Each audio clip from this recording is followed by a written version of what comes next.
علیکم ladies and gentlemen, آپ دیکھ رہے ہیں آپ اپنے یوٹیوب چینل ٹیکنیکل آریان۔ ایسر فیملیز، کیسے آپ تمام دوست؟ امید کرتا ہوں کہ بفضل خدا آپ تمام لوگ خیر و عافیت سے ہوں گے انشاءاللہ۔ جیسا کہ تمام ایس آر جی ممبران کی نظریں 28 جنوری کی ہیئرنگ پر لگی ہوئی ہیں کہ اس میں نیب کی طرف سے جو ریفرنس دائر ہونا ہے وہ دائر ہوگا یا نہیں، کیونکہ تقریباً 5 ماہ سے زیادہ کا عرصہ گزر چکا ہے اور ہر گزرتا دن ایس آر جی ممبران کی مزید مشکلات میں اضافہ ہوتا جا رہا ہے، اور خاص طور پر وہ غریب ممبران جنہوں نے اپنی زمین، پلاٹ اور گھر تک سیل کر کے اپنا سارا پیسہ ایس آر جی میں انویسٹ کیا، ان کی پریشانیاں مزید بڑھ رہی ہیں، کیونکہ ایسے ممبران کے پاس رہنے تک کے لیے ان کا اپنا گھر میسر نہیں ہے۔ آج ایسے ہی مجبور تمام ممبران سے ایک گزارش کی ہے، اور انہی کی زبانی، انہی کے وائس نوٹ آپ تمام لوگوں کی سماعتوں کی نظر کروں گا۔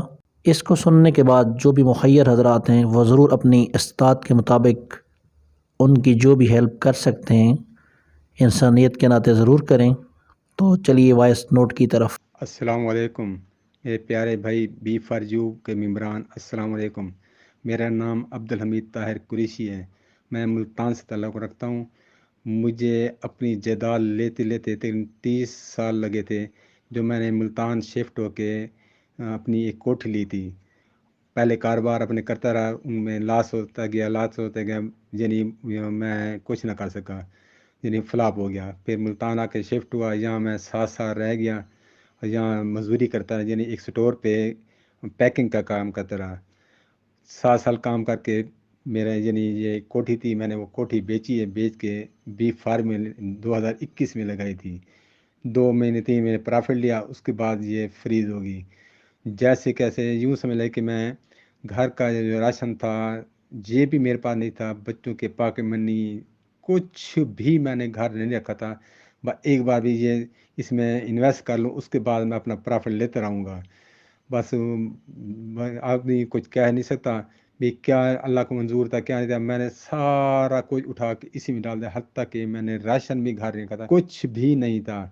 بس اللہ کے توکل پہ میں نے سب ڈال کے میں فری ہوا۔ میرا 90 لاکھ روپیہ اسی میں ہے، اور آج 7 ماہ ہو گئے ہیں فاقے کر کے۔ وہ تو اللہ پاک چلو جو بھی ہے کر رہا ہے، بجلی بل، خرچے، یہ وہ سب کچھ چل رہا ہے۔ مکان مالک کا 7 مہینے کا کرایہ دینا ہے، مکان مالک کی بھی اب جاب تھی وہ بھی ختم ہو گئی ہے، وہ بھی اب بہت تنگ ہو گیا ہے۔ پہلے انہوں نے 7 مہینے میرا تعاون کیا، بہت ساتھ دیا، چلتا رہا۔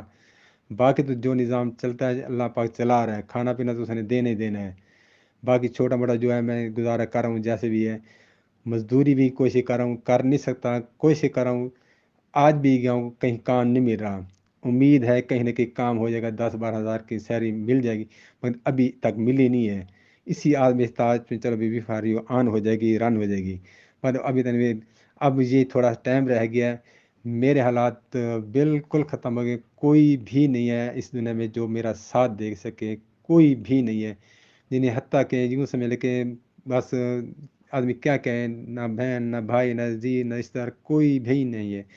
مجھے صرف آسرا اللہ پہ ہے اور اپنے بھائیوں پہ ہے۔ اللہ خیر کرے گا، باقی جو بھی ہے اللہ بہتری کا۔ میرے سر پہ اب مکان کا کرایہ 7 ماہ کا کرایہ میں نے دینا ہے، 15,000 روپے رینٹ ہے فی ماہ کا۔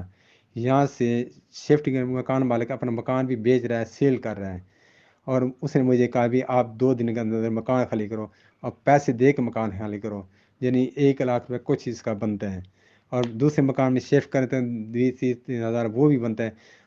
میرے ایک التجا ہے اپنے مخیر حضرات بھائیوں سے جو اس استاد کر سکتے ہیں، جو میری ہیلپ کر سکتے ہیں، وہ رہ للہ میری امداد کریں، اور اپنا نمبر بھی ساتھ مجھے دیں، تاکہ انشاءاللہ جیسی بھی فار یو آن ہوتی ہے میں پیسے ایک ایک پائی ان کی واپسی دوں گا انشاءاللہ۔ اور مجھے یقین ہے ہاں، اگر خدا نخواستہ مجھے کچھ ہو گیا تو پھر مجھے معاف کر دیں گے، راہ للہ میری امداد کریں۔ 1 لاکھ روپے مجھے چاہیے کہ میں اس مکان مالک کو دے کے دوسرے مکان میں شفٹ ہو جاؤں۔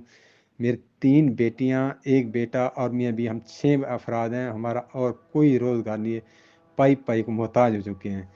آپ سے التجا ہے کہ آپ اگر مجھے پتہ ہے سب میری طرح ڈسٹرب ہیں، سب پریشان ہیں، پھر بھی اللہ کی آس پہ تھوڑا ہیلپ اگر کوئی کر سکتا ہے. میرا یہ نمبر بھی میں نے دیا ہوا ہے جائز کیش کا اور میزان بینک کا.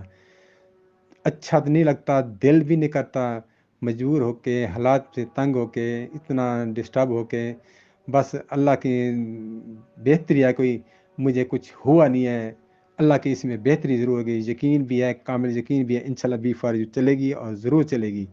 جب تک وہ نہیں چلتی میرے حالات بہت تنگ ہیں. میرے ساتھ کوئی تعاون کریں، کوئی ایک بھائی بھی اگر کر سکتا ہے وہ کر دے. انشاءاللہ جیسی بی فار یو آن ہوگی میں انشاءاللہ ایک ایک پائی واپسی دے دوں گا.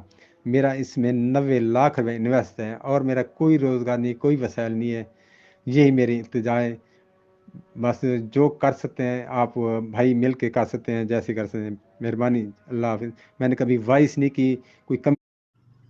جی جی بالکل یہ صحیح کہہ رہے ہیں. اور یہ میرے گھر بھی 3-4 دفعہ آئے ہیں، مجھے ساری ڈسکشن انہوں نے سنائی ہے. اور جس مالک مکان کا یہ ذکر کر رہے ہیں، میری ان سے فون پہ بھی میرا رابطہ ہوا ہے. اور یہ جمعرات کو جو آخری ان کی میری ملاقات ہوئی ہے جمعرات کو، اس دن مالک مکان یہ کہہ رہا تھا، تقاضا کر رہا تھا کہ بھی آپ سامان جو ہے نا باہر پھینکو اور جہاں پہ جانا چاہتے ہو چلے جاؤ، اور یہ مکان میرا خالی کر دو. تو یہ جب میرے پاس آیا تو اس کے نا آنسو نکل رہے تھے. ابھی میرے اپنے جو حالات ہیں، تو میں دل سے میں یہ دعا کر رہا تھا اللہ تعالیٰ سے کہ اللہ میرے اوپر یہ امتحان ڈال دیا آپ نے کہ کاش میرے پاس نا پیسے ہوتے اور میں جو ہے نا اس بندے کو دے کے ان کا تو مسئلہ حل کروا دیتا. لیکن میرے اوپر بھی سمجھ لے کہ آزمائش کا معاملہ چل رہا ہے کہ میری استطاعت نہیں تھی. تو پھر میں نے اتنا کیا کہ ان کے جو مالک مکان تھے ان کو میں نے فون کیا ہے، اور فون کر کے اتنا کہا ہے کہ کم از کم ان کو مہربانی کرو کہ 1 ہفتے کا نا ٹائم دے دو. اب ان کے پاس جو آخری وقت ہے وہ جمعرات تک کا ہے. آج سوموار ہے، جمعرات تک کا ہے. اور اللہ پاک مہربانی فرمائے، انہوں نے اب خود ہی بحث کی ہے. تو کوئی اگر بھائی ان کی تھوڑی بہت کر سکتے ہیں تو ان کی مہربانی ہوگی، نہیں تو پھر ان کی وائس کو تھوڑا شیئر کر دیں. ہو سکتا ہے اللہ تعالیٰ کسی اور کو توفیق دے دے، اس کی مدد کر دے. بہرحال یہ بندہ پریشان ہے جنرلی، میں پرسنل طور پہ جانتا ہوں اس بات کو.